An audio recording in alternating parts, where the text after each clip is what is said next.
This, by the way, is the 40th edition of Niners Cowboys. And the Niners and Cowboys currently are 19 wins for Niners, 19 wins for Dallas, one tie. What a rivalry. Under Shanahan, the Niners are 2-2 against Dallas. Dallas beat the Niners in 2017 and in 2020. Both seasons, the Niners finished 6-10. Shanahan's wins have come in the last two playoffs against Dallas, where the Niners have ended Dallas's season. To me, we talked about the key matchup on Dallas's defense against the Niner offense. Let's flip the card and talk about the key matchup on the other side of the ball: Niners defense against Dallas's offense. And to me, it's Ceedee Lamb. And the one thing about Lamb that's interesting is this year he's taken 150 of his 220 snaps out of the slot.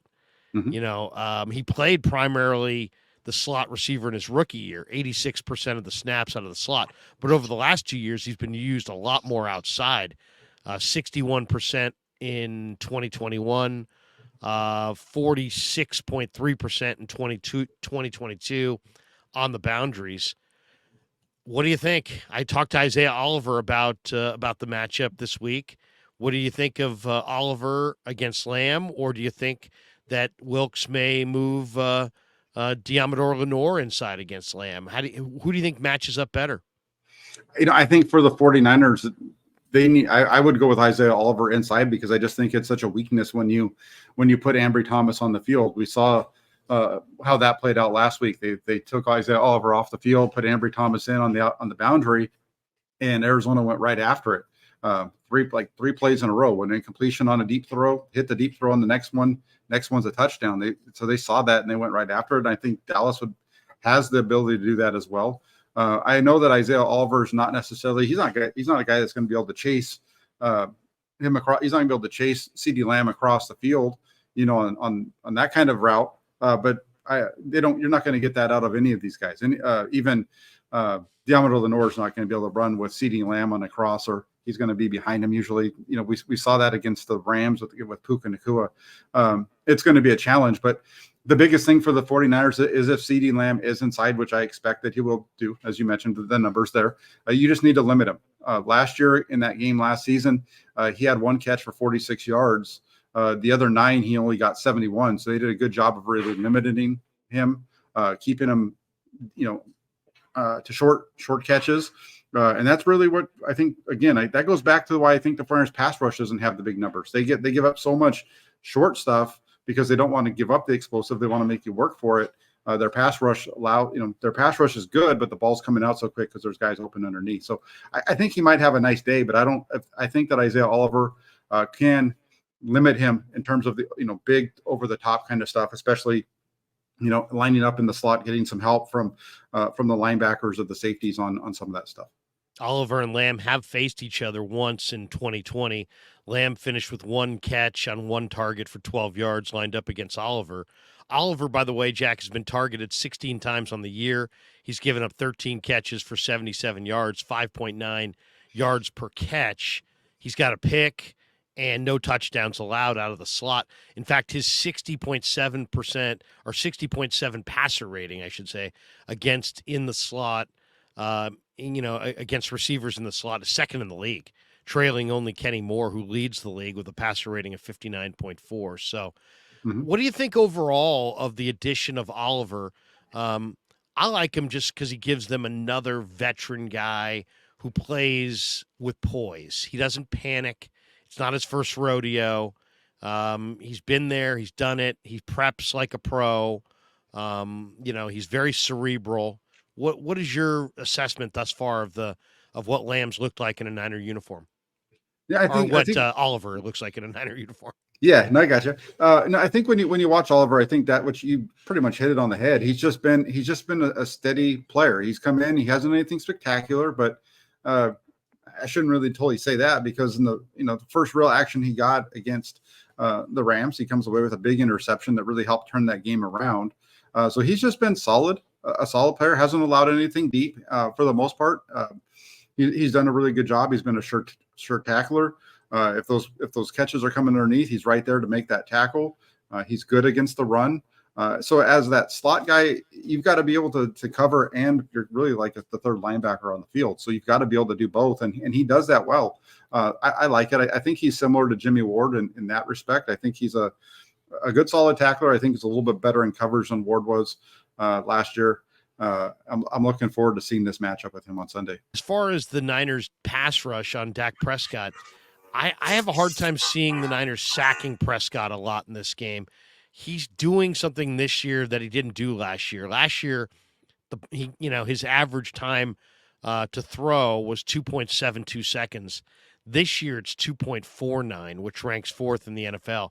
They're not as explosive down the field. They're not making the big chunk yardage plays, the Cowboys, down the field, but they're more efficient offensively than they've been, and they're a different kind of offense.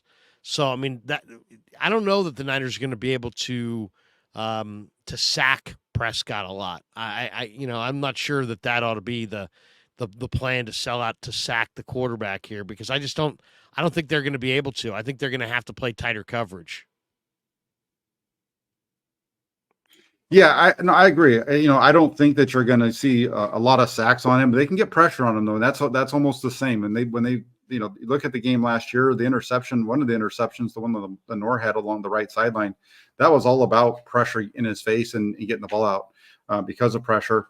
This is an interesting one, because this might be the first time that the Cowboys have had their full starting offensive line on the field this season. They haven't had it at all. They haven't even practiced together until yesterday in terms of their full starting offensive line. So I think that'll be interesting. I think some of the quick passing game has been because of the lack of, the up front, kind of what we see with the 49ers, right? They have some concerns, so they want to get the ball out quick. I think that plays a role into it.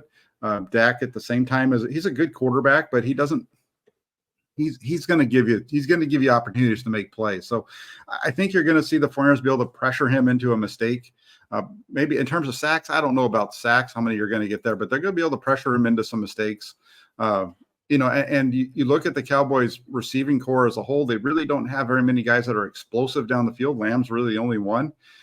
So get a little stickier in coverage, get a little tighter, and that's when the 49ers generally do a better job of creating pressure and sacks as it is. So I think this can be a good opportunity for them. Last year they only got to him once. Samson Ebukam was recorded the only sack in the game last year on Prescott. So I think you'll see something similar this time around. The X's and O's game is going to be fun to watch. Cowboys, of course, changed their OC from Kellen Moore to Brian Schottenheimer, and it's kind of changed their approach a little bit. They're getting the ball out quicker in the pass game. They're trying to keep Dak Prescott, cleaner, and then he's been more effective. They're not quite as dynamic as they were. This is going to be a huge test for the Niners' run defense. To me, that's a major one. Both these teams run the ball a lot. The 49ers rank second in the NFL. They run the ball almost 53% of the time. Cowboys are fifth. They run the ball 49% of the time. So both these teams commit to the run. They don't just run it. They commit to running it. How concerned are you about the 49er run D? In the preseason, Jack, the Niners really struggled to stop the run. In the regular season, they've done a nice job, including last week against James Conner. But this is a different battle here with Pollard, who's now the bell cow back in Dallas after Zeke Elliott left for New England. And it's, the Cowboys have rushed for 141 yards per game on the ground. That's seventh in the NFL. They're not quite as efficient. They 4.1 yards per attempt, which is in the bottom half of the league. What do you think about Pollard? How would you compare Pollard to Connor and the back the Niners stopped last week? They're totally different styles of players, right? James Conner's a big guy who still has some moves, but he's more of a power runner. You're going to get some power from Pollard, but he can get to the edge a little bit easier with more consistency, I guess.